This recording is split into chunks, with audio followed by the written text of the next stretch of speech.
Second Chances, 23 Steps to Transforming Adversity into Opportunity by Chuck Gallagher. Chapter 5, When the First Domino Falls. That line from the movie Wall Street was spoken by the character Gordon Gekko. At the end of the movie, the greedy choices he made earned him a place in prison. As my story was shared with those I cared about the most, the same fate awaited me. Greed helped me create an illusion that I was someone I wasn't. I moved away from living a life of self-integrity into living a lie. The success I had legitimately earned was obviously not enough. My perception was that power and position came from surrounding myself with the illusions of success. Having come from lack, my insatiable quest for more was no surprise. I grew up in the projects and did everything I thought I could to remove the memory of living without. It was a lesson I actively worked to create for the better part of my 20s. Whether in body, mind, or emotion, pain was a firestorm that purified, allowing me to learn from my lessons. My most severe challenges proved to be my greatest teachers. Over time, I have found that feelings etched early in life are hard to overcome. Striving to be somebody was a desire that proved to be a driving force in the conscious and subconscious decisions I made. Had I understood much earlier that I never ceased to be somebody, perhaps life would have been dramatically different. We can't control our programming early in life. We can, however, learn that programs don't always reflect reality, and like any program, they can be changed. We're not prisoners of our past or our childhood programming if we elect not to be. The choice is ours. I never expected when the phone rang in early 1987 that I would remember the call so vividly, or that it would be etched in my consciousness permanently. The choices leading up to the call were significant. The choices made following the call were life-changing. Every choice has a consequence. Little did I know, as I took the call in my office that winter day, that I would make choices that would dramatically alter and impact my life forever. I was in the middle of planning a seminar when I was startled by the ringing of the phone. As I picked up the receiver, I heard a pleasant voice say, "Mr. Gallagher, this is Ms. Martin at the bank. David wanted me to call and remind you your mortgage payment is due for the last 2 months." Her next comments, however, stung. "Is there a problem?" she asked. I was a little annoyed that David didn't call me himself and relegated the task to his administrative assistant. Perhaps that was his way of avoiding conflict. The issue now was how I tell my banker, or worse, my banker's administrative assistant, that I was behind and had no prospect of catching up anytime soon. I had been living beyond my means. However, admitting that to my banker when I was a prominent CPA in the community was business suicide and humiliating. I now see this call as the first opportunity to realign with my self-integrity to right the ship. Knowing what I didn't know then, a little humiliation at this point probably would have prevented me from taking the next step and incurring a great deal of humiliation. I heard so many times throughout my life, pride goes before destruction. I had a lot of pride, and I got destruction. "Oh, Ms. Martin, thank you for calling. I was coming by today to bring this month's payment.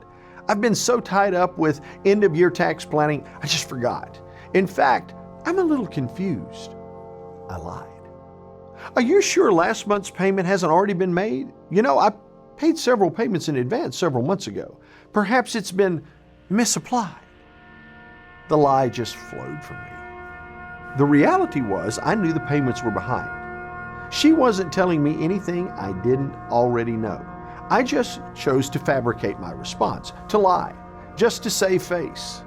And the lie came so easily.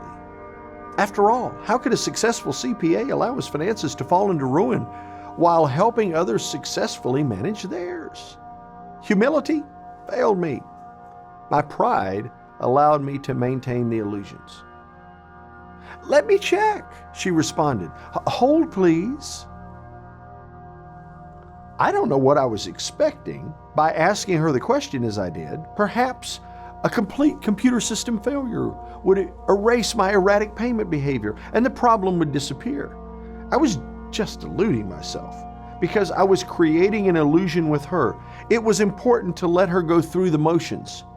I knew her response as she came back on the line saying, "No, I'm sorry. According to our records, the last 2 months are due." "Thanks, Ms. Martin. I'll be down later this afternoon or first thing in the morning to make the payment. I'll see you then." What now? When the conversation ended, I had to face the reality that things in my life were beginning to get out of control. I knew it, and at the moment, I was the only one who did. I wanted it to stay that way. Placing the phone receiver in the cradle, I propped my head in my hands, wondering how I was going to make the payment I promised. My ability to borrow money was tapped. I was leveraged to the hilt. I couldn't ask my partners for an advance. They managed their money as good as any CPA should. How could I, as tax partner in the firm, admit that I couldn't manage mine? The illusion I was creating was for everybody. No one was exempt. After all, I was becoming what I thought was a somebody. Probably the greatest illusion of all. As I sat at my desk, I thought how pleased my wife was with our new home and how things were going. I was creating for her, the community, and myself the grand illusion of success. I wanted her and our children to have the best, regardless of the cost. As often is the case, the best kept getting bigger and bigger. The new home demanded more and more new furniture, custom window treatments, landscaping. The list was endless. Everything was a money drain, money that wasn't there. I juggled bills and payments. I couldn't and wouldn't let the illusion die. My being somebody was too important, not only to my wife, but also to me. I stared out the window, but at what? I don't even remember. Where are the $2,000+ going to come from? Telling the bank I didn't have it wouldn't work. I've already promised to make the payment. It was even more far-fetched to think about admitting to my wife that we were behind. How could I admit to her that all our surroundings were created based on leveraged debt and we really couldn't afford them? The look on her face would have been intolerable. I rationalized that it was for her as much as anybody. Somewhere over the course of my life, I came to believe that being somebody was defined by one's surroundings, those trappings that externally showed the world one's importance. As I sat there, I reflected on what my mother so often told me when I was just a child. "Son, don't let your surroundings tell you otherwise. You can be somebody." The only problem was that I seemed to have a skewed perspective of what that really meant. She never really explained what being somebody was about. However, somewhere over the course of my life, I came to believe that being somebody was defined by one's surroundings, those trappings that externally showed the world one's importance. I had the trappings, but lacked a couple of $1,000s to make my house payment. That was a problem. I was somebody, and I wasn't going to let that change. I wanted to maintain that illusion and remember scrambling in my mind to determine how to make the payment plan. The payment was due, and I refused to let the illusion die. As if in some stupor, I sat pondering what to do. Then it hit me. The trust. That's it. I thought to myself, I'll borrow money from my client's trust. They'll never know, and before they will ever need it, I'll pay it back. I was delighted with the solution. It would work. I had what I thought was a solution. The choice and consequence that would eventually seal my fate were set into motion. There was a need. I needed money for my delinquent house payments, and I did not have what I perceived to be an easy resource. an opportunity presented itself. The trust was an easy vehicle available, and I had the opportunity to tap it for my needed funds. Rationalization came easily. Too easily, unfortunately. I was an upstanding member of the community, and I could not be a thief. I should borrow the money, I thought. Then, with almost a level of dumb comedy, I created a dialogue with myself. "You need to borrow some money, don't you?" I said to myself, as if I were conducting a loan interview as a trustee of a private fund. "Why, yes, actually I do. A couple of $1,000s will do," I replied in the beginning of this bizarre dialogue. "Well, let me draft a note." As the imaginary conversation ended, I sat at the computer, booted up the word processing program, and began to type. The illusion would not be complete without first finishing that touch that would eliminate my guilt. After all, a note is evidence of a loan, and a loan isn't theft. I wasn't a liar and a thief. I was just borrowing money, I rationalized to myself. With that thought, I concocted a scheme to get the money I needed. Undetected, I kept the illusion alive and hedged my current needs on my future success. Drafting the note didn't finish the illusion. Having made the choice to become a liar and a thief, I completed the illusion by making the house payment and blaming my wife.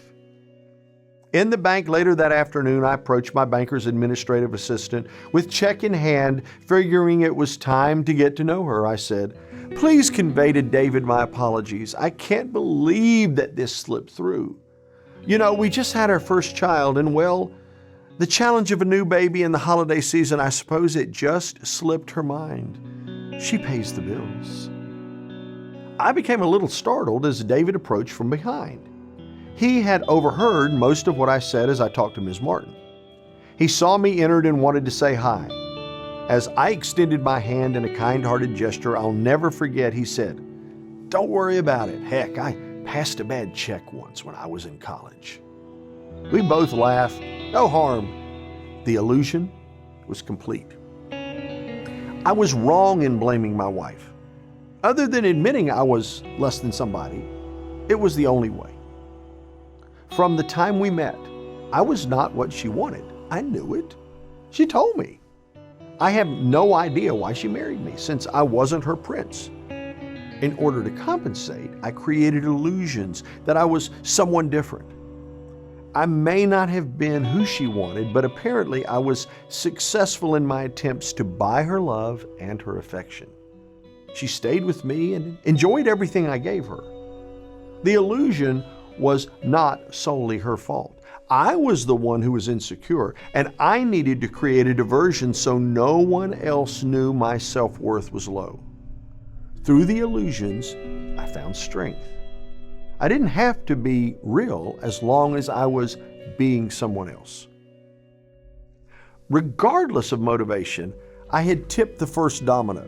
Set into motion was a process that the consequence would take years to realize. Slowly, at first, the dominoes dropped. Time would provide the momentum to fully develop an outcome that would become more painful than I could ever imagine. How many of us live some form of illusion in order to avoid dealing with the pain of who we are or the emotional issues that have long ago been stuffed away, hidden deeply from view? Breaking through the illusion takes courage.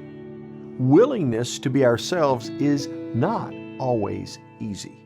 In many ways, we often don't know who we are, or we repudiate certain aspects of ourselves. Learning about ourselves means going to hidden places and finding the courage to enter the dark recesses of our mind and soul. When we do, then we come to understand that we are more than we seem.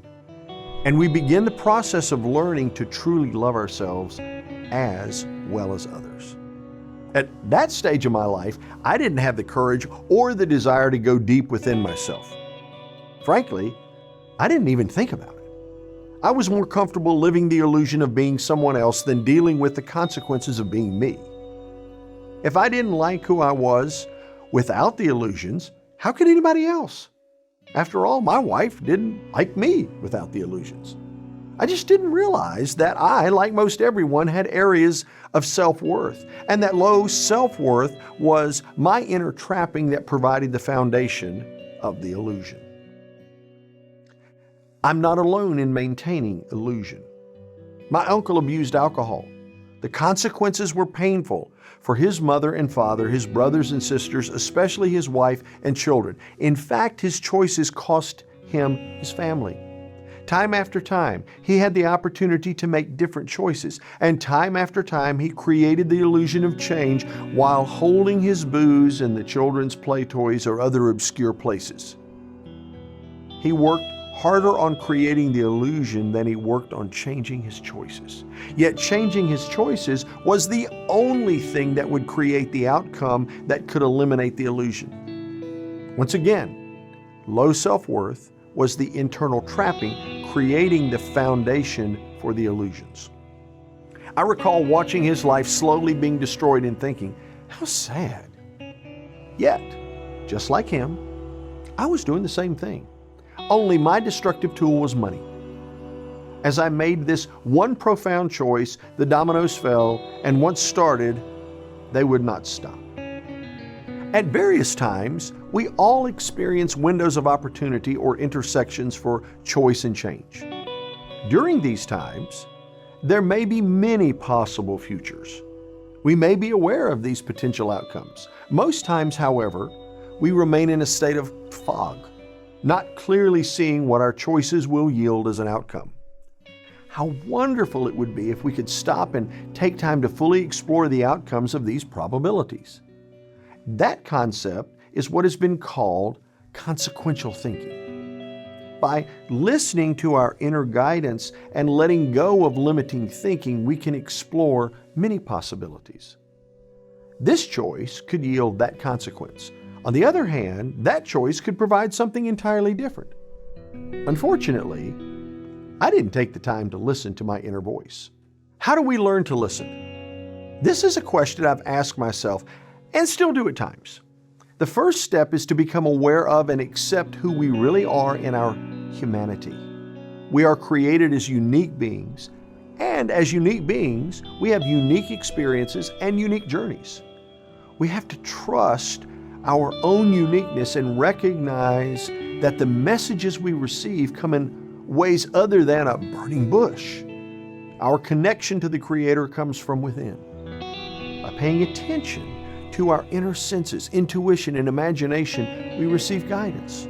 Furthermore, there are people who cross our path simply to give us a message to aid in our journey.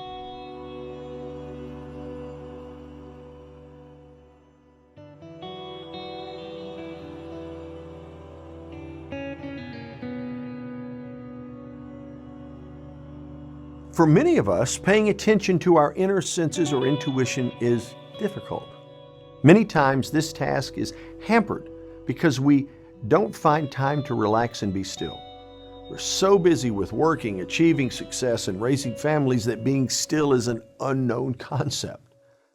Coupled with that, especially in our modern Western society, we are not taught to give validity to our feelings or the inner voice. Instead, we're taught to learn by observing, using our external senses and scientific verification. For this reason, the idea of trusting intuition, something unseen, is foreign to many of us. Just because it can't be seen, however, doesn't mean it doesn't exist. We cannot see the wind or air. Yet, when we see the movement of leaves or hear the rustle of the trees, we know the air is stirring and the breeze is blowing. We trust that without question. In the same way, when we listen and apply what we hear in a spirit-filled way, our understanding increases as the veil is lifted slightly. At that point, our relationship to everything changes. With progression comes responsibility, and part of that progression is learning to listen. When the listening is done with good intention, an amazing flood of guidance will be given. For me, the flood of guidance provided in many different forms was always there. Like so many, I just wasn't paying attention, and therefore I was not receptive. Instead of recognizing that right attitudes make the successful man, I elected to ignore the truth I felt in my heart. I chose to go for the outward appearance. I didn't trust my heart. I felt insecure, and my choices at the time reflected my feelings of insecurity. If I were secure enough within myself and secure enough to trust the truth, I would not have had to define myself to other people by acquiring external justification. I would have understood that being somebody was an inside-out job. Several years later, I had the opportunity to share my story with a group of young people. I said, it was never my intention to steal from and lie to people, but I did. Think about it. No one who drinks starts out intending to become a common drunk or alcoholic. Likewise, when your friends push you to try drugs because they say it's cool, your intent is not to become a drug addict. All I wanted was to be somebody, and with the money, I had the trappings of success. But you know, kids, the more I had, the less of a somebody I became. Being somebody begins on the inside. I'm not proud to say this, but from that small start, from that $2,000 theft, I ended up taking over $200,000 in less than 4 short years. One choice, then another, and together you weave a life. The last domino was falling, and I realized there was no stopping forward momentum. I was not in control. The control I perceived was only an illusion. I gave up control the moment I lied to the banker's assistant. I could not undo what I had done.